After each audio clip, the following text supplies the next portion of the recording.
حضرت ابو سعید عبداللہ رحمتullah تعالی علیہ فرماتے میں بغداد میں حضور غوث پاک کا کلاس فیلو تھا، غوث پاک کے ساتھ پڑھتا تھا میں تھا ایک بڑا ذہین سٹوڈنٹ تھا، اس کا نام ابن سکا تھا، ہمارا کلاس فیلو۔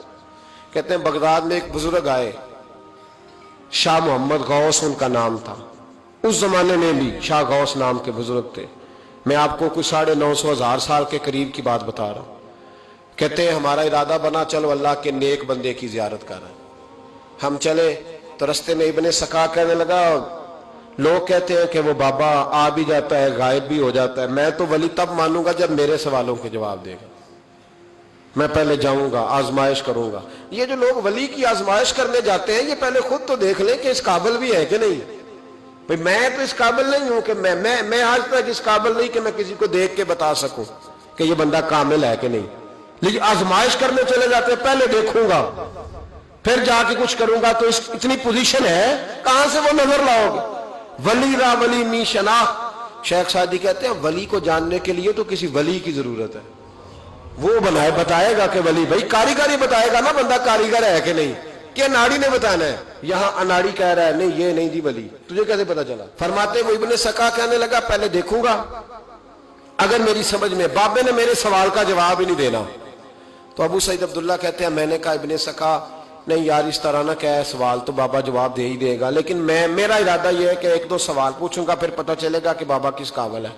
کہتے ہیں ہم دونوں باتیں کرتے رہے، حضور عبد القادر جیلانی اسٹوڈنٹ تھے اس زمانے میں، چپ رہے۔ ہم نے کہا کہ آپ کیا کریں گے؟ کہنے لگے میں نے نہیں سوال کرنا، میں امتحان لینے نہیں جا رہا، میں تو اللہ کے بندے کا دیدار کرنے جا رہا ہوں، تو زیارت کرنے جا رہا ہوں رب کا بندہ سمجھ کے، حضور کا غلام سمجھ کے جا رہا ہوں، میں کوئی امتحان لینے جا رہا ہوں، نہ بھی بابا سوالوں کا جواب دے تو مجھے انشاءاللہ اللہ کا بندے کے دیدار کا ثواب مل جائے گا، میں جا رہا ہوں، میں نہیں تمہارے رٹے میں جاتا۔ کہتے ہیں ہم تینوں پہنچ گئے، جب ہم اندر گئے تو بابا جی اپنی نشست پہ کوئی نہیں تھے، وہ چل کے نہیں آئے، اچانک ہم نے آنکھ جھپکی تو بابا جی ہمارے سامنے موجود تھے، سلام لی تو وہ تو جلال میں آ گئے، کہنے لگے ابن سکا تو کہتا تھا کہ بابا کو سوالوں کا جواب نہیں آئے گا، جا میں تیرے اندر کفر کی بو محسوس کر رہا ہوں۔ دیکھیں بزرگوں کے یہ نہیں کہا تو کافر ہو گیا، فتویٰ نہیں جڑا، کفر کی بو آتی ہے تیرے اندر سے۔ اور کابو سعید تو کہتا تھا پہلے آزماؤں گا، جا تو بھی دنیا دار ہو جائے گا۔ اور پھر کہتے ہیں عبد القادر جیلانی کی طرف نظر اٹھی، وہ پیار سے گئے تھے تو بابا جی کا جلال ہم نے ان کی طرف دیکھا تو بابا جی کو پیار آنے لگ گیا، اٹھ کے حضرت عبد القادر جیلانی کے پاس گئے، ماتھا چوما، کہنے لگے بیٹے میں تو دنیا سے چلا جاؤں گا پر اس بغداد میں ایک وہ وقت بھی آئے گا جب تو منبر پہ بیٹھ کے اعلان کرے گا کہ ولی وہ بنے گا جس کی گردن پر میرا قدم آئے گا، تو نے یہ پیار کیا میرے ساتھ؟ فرمایا بیٹا میں جب تک رہوں گا تیرے لیے دعا کروں گا۔ حضرت ابو سعید عبداللہ کے پھر ایک وقت آیا کہ ابن سکا بہت بڑا عالم بن گیا، پر علم پڑھے دا مان نہ کریے، مت تاکھی میں پڑھیا او جبار کہار صداوے، متے روڑ دیویں دودھ کڑیا۔ کہنے لگے پھر وہ وقت بھی آیا کہ روم کے عیسائی بادشاہ کے دربار میں ملازم ہو گیا، وہاں کچھ لکھنے پڑھنے کی ڈیوٹی اسے مل گئی اور بڑی ڈنگے مارنے لگا کہ میں روم کے بادشاہ کا وزیر بن گیا ہوں۔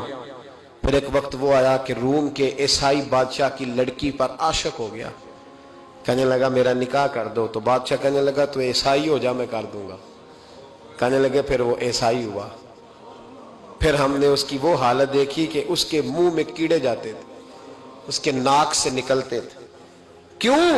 بخاری مسلم کی متواتر درجے کی حدیث، رسول پاک علیہ السلام فرماتے ہیں کہ رب فرماتا ہے من عاد لی ولیا فقد آذنت بالحرب، اللہ فرماتے ہیں جس نے میرے ولی سے دشمنی کی میرا اس کے خلاف اعلان جنگ ہے۔ تو جسے اللہ جان کرے، یہ بخاری مسلم ہے متواتر درجے، اللہ جان کرے وہ مقابلہ کر سکتا ہے۔ لوگوں نے بغض پالے ہوئے اولیاء اللہ کے، بغض پالے اور پھر کہتے ہیں بچ جائے، اور دیکھو دنیا دے کے یہ وہ کہتا ہے میرے پاس بڑا مال آ گیا، فرمایا کافر ہو کے مرا جب دنیا سے گیا، کافر ہو۔ اور ابو سعید عبداللہ کہتے ہیں مجھے بھی یمن کے بادشاہ نے وزیر بنا لیا، دولت میرے کانوں تک آ گئی، میرے بچے لاکھوں میں کھیلتے ہیں، پر میں منتیں کرتا ہوں کوئی فجر کے لیے بھی نہیں اٹھتا۔ کہنے لگا اس طرح کی میری پوزیشن بن گئی کہ دنیا ہی دنیا رہ گئی، لیکن درد رخصت ہو گیا۔ کہتے ہیں ہم اس کیفیت میں تھے تو اچانک بغداد میں اعلان ہوا کہ غوث پاک جیلانی کا منبر اتنا بڑا ہو گیا ہے کہ دور دور سے زمانہ آتا ہے. اور پھر میں نے اپنے کانوں سے سنا, انہوں نے اعلان کیا بھئی ولی وہ بنے گا جس کی گردن پر میرا قدم آئے گا. تو لوگ کہنے لگے یہ کیا ہے؟ میں نے کہا یہ ولیوں کی محبت کا نتیجہ, یہ نیک بندوں کی محبت کا نتیجہ ہے, رزلٹ.